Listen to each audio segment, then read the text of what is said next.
ကဲဒီနေ့မှာတော့တရုတ်နဲ့ကိုရီးယားနိုင်ငံကြားကလက်နက်မောင်ကုန်မှုတွေကိုအလွဲချော်ပေါင်းများစွာနဲ့နှိမ်နင်းသွားမဲ့ Agent 2နဲ့ Agent Institute ရဲ့ဇာတ်လမ်းတွေကိုပြောပြပေးသွားမှာပဲဖြစ်ပါတယ်။ဇာတ်လမ်းဆောင်မှာတော့တရုတ်နိုင်ငံကနေကိုရီးယားနိုင်ငံကိုတရားမဝင်လက်နက်တွေမှောက်ကိုပို့ဆောင်နေတဲ့ Gangster 3ဦးကိုတွေ့ရမှာပါ။သူတို့ရဲ့လှုပ်ရှားမှုကိုတရုတ်ရဲတပ်ဖွဲ့ကရိပ်မိသွားပြီးဝင်ရောက်စီးနင်းဖို့ကြိုးစားပေမဲ့ဒီလူတွေကတာမန် Gangster တွေမဟုတ်ပါဘူး။အလွန်ကိုရက်ဆက်ကြမ်းကြုတ်ပြီးကျွမ်းကျင်မှုရှိတဲ့အတွက်လမ်းမှာတွေ့သမျှအတားအဆီးတွေနဲ့ရဲရရှိတွေကိုပါအပြတ်သုတ်သင်ပစ်ခဲ့ကြပါတယ်။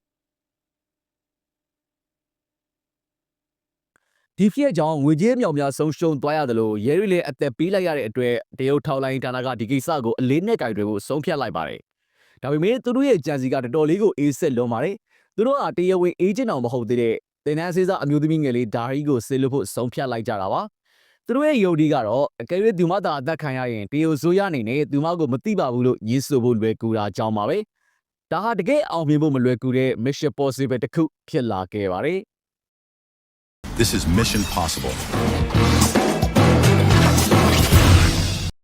ဒီလိုနဲ့ဇလန်ကကိုရီးယားနိုင်ငံဘက်ကိုကူးပြောင်းသွားပါတယ်။အစောင့်အုပ်တစ်ခုရဲ့ပြတင်းပေါက်ကနေခိုးဝင်နေတဲ့စူဟန်ကိုတွေ့ရမှာပါ။သူကစပိုင်တယောက်လိုခံကြားဆောင်ဝင်လာတာမျိုးမဟုတ်ပဲသူငါထားတဲ့အခန်းထဲကိုအိမ်လာကမပေးနိုင်လို့ပုံရှိုးကွက်ရှိုးဝင်နေရတာပါ။သူ့စီကိုရဲရရှိမှလေးဂျင်ရောရောက်လာပြီးခေမိုးဖြစ်သူစူဟန်ရဲ့တငယ်ချင်းရဲ့အကျွေးတွေကိုလာဆက်ပါတယ်။စူဟန်ကပတ်စံပေါ်တရားဟန်ဆောက်ပြီးညင်းနေပေမဲ့ဒီကနေ့မှာတော့သူဟာပြဝဲအောင်ဆင်းရဲနေသူပါ။အင်ရှင်ကလာရတဲ့အချိန်မှာတော့ပတ်စံလွှဲပြီးပြီလို့ခက်တီတီနဲ့လိန်ပြောနေတဲ့လူသားမျိုးပေါ့။တစ်ဖက်မှာလည်းကိုရီးယားရဲ့အရာရှိကြီးဂျွန်ကတရုတ်အေဂျင့်မလေးဒါရီနဲ့တွေ့ဆုံပြီး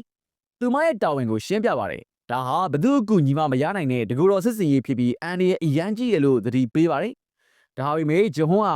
အတွေ့အကြုံမရှိတဲ့ကောင်မလေးကိုစိတ်မချတာကြောင့်ဂီယူဆိုတဲ့ agent ဦးကိုလျှို့ဝဲကူညီဖို့လွှတ်လိုက်ပါတယ်။ဒါပေမဲ့ဒီနေရာမှာကန်ဂျမာကစားနောက်လိုက်ပါတယ်။ဂီယူဟာစစ်စင်ရေးအတွက်နေရာရှာရင်စူဟန်ရဲ့စော်တော့ agency ကိုသွားငှားမိတာပါ။စူဟန်ကလည်းပိုက်ဆံရဖို့ဆိုရင်တလားလောက်လမ်းပေါ်မှာအိပ်ဖို့တော့ဝင်မလေးတဲ့သူဆိုတော့သူရုံငန်းကိုတဆင့်ပြန်ငှားပေးလိုက်ပါတယ်။ဇလန်ထုတ်တိတ်ကတော့ဂီယူဟာလမ်းပေါ်ကခလေးတွန်းလေးကိုကယ်တင်ရင်ကားတိုက်ခံရပြီးဆေးရုံရောက်သွားတာပါပဲ။ပိုရရတာကအဲ့ဒီတွန်းလေးထဲမှာခလေးမရှိပဲခွေးရုပ်ပဲရှိနေတာပါ။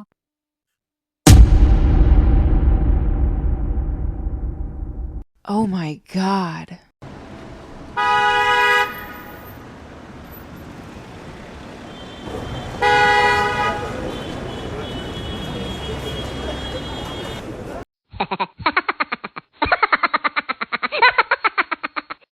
နောက်တစ်နေ့မှာတော့ဒါဟီဟာစူဟန်ရဲ့ရုံငန်းကိုရောက်လာပါတယ်။သူမကစူဟန်ကိုဂီယူအေဂျင့်အစ်စ်လို့ထင်သွားပြီးစစ်စင်ရေးအကြောင်းတွေအကုန်ပြောပြတော့တာပါ။စူဟန်ကပထမတော့ကြောက်နေပေမဲ့ဒါဟီလက်ထက်ကပတ်စံတူကြီးကိုမြင်လိုက်ရတဲ့အခါမှာတော့ချက်ချင်းပဲစူပါအေဂျင့်ကြီးအဖြစ်ပြောင်းလဲပြီးတရုတ်ဆောင်มาတော့တယ်။သူတို့ရဲ့ပထမဆုံးပြစ်မှတ်ကတော့ဒုံရှစ်ဆိုသူပါ။တန်ကိုတင်တဲ့အကြောင်းမှာဒါဟီကဒုံရှစ်နဲ့ကားခုံနေတော့စူဟန်ကဖုန်းထဲကအချက်လက်ကိုခိုးယူရမှာပါ။ဒါပေမဲ့ဒါဟီကတန်ကိုဝစ်စုံကြီးနဲ့တယောက်တည်းထင်ပေါ်နေတယ်လို့စူဟန်ခိုးယူပြီးတဲ့ဖုန်းကလည်းရှီအောင်ဖုန်းကြီးဖြစ်နေပါတယ်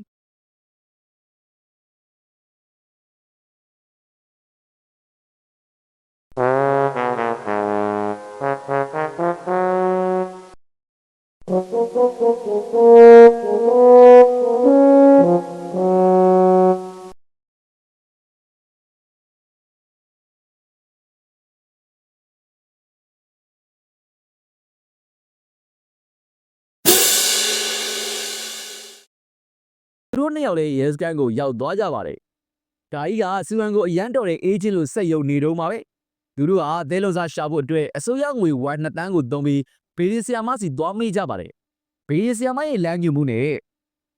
အစကန်လို့ခေါ်တဲ့ပစိန်ကိုင်းစီရောက်သွားကြပြီမဲ့အလွဲတွေကဇက်တိုက်ပါပဲ။စူဟန်ဟာလက်ထိတ်ကိုတော့တေချာမခတ်တတ်လို့အရက်ကွဲခဲ့ရသေးတာပါ။ဒီကြားထဲမှာဂိုင်းတစ်ခုတိုက်ပွဲဖြစ်ပြီးလူတွေအကုန်သေကုန်ကြပါတယ်။ဟာကာတငယ်ချင်းစီကနေတစင်ရောင်ဟိုဆိုသူရဲ့လေးစောက်ကိုရခဲ့ပေမဲ့သူလည်းအသက်ခံထားရပြန်ပါတယ်။စူဟန်ကလူတက်မှုဖြစ်တဲ့နေရာမှာသူ့ရဲ့စင်ကကြံခဲ့တာကြောင့်သူတို့နှစ်ယောက်ဟာအလိုရှိသူတွေဖြစ်လာပါတော့တယ်။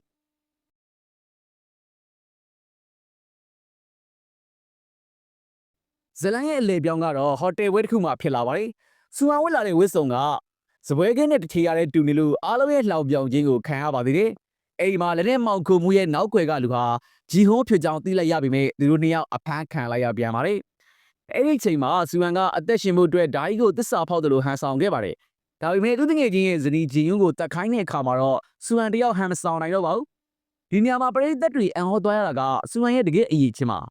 သူဟာတာမန်လူလိမ်မဟုတ်ပဲ707အထူးတပ်ဖွဲ့ဝင်ဟောင်းတယောက်ဖြစ်နေတာပါ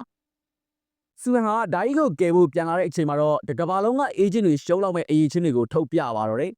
ရန်သူတွေကိုတယောက်ထဲနဲ့အပြတ်ရှင်းပြခဲ့တာပါ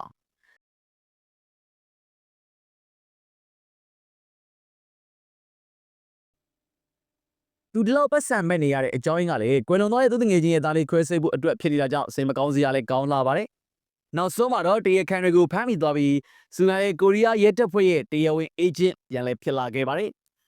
ဒါကြီးကတော့ဒီလိုအလွယ်လွယ်ချော်ချော်များတဲ့ဆူဟန်နဲ့ဆက်လက်တွဲရအောင်မဖို့စိတ်ပြည့်နေပြီမဲ့သူတို့ရဲ့စွန်စားကန်းတွေကတော့ဒီမှာရင်ဆုံးသွားမှာမဟုတ်ပါဘူးကဲဒီဇလန်လေးကတော့ဒီမှာရင်ပြီးဆုံးသွားပါပြီပတ်စံမတဲ့စုံတော့အတုကနေတကယ်သူရေကောင်းဖြစ်လာတဲ့ဆူဟန်ရဲ့ပုံစံလေးကိုသဘောကျရင် like နဲ့ follow လုပ်ထားဖို့မိတ်ပါနဲ့ဦးနော်နောက်ထပ်ဘယ်လိုဇာတ်ကားတွေကို recap လုပ်ပေးစီခြင်းလဲဆိုတာ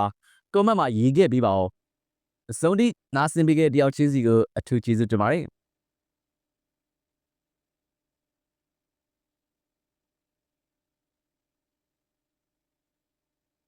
This is Mission Possible.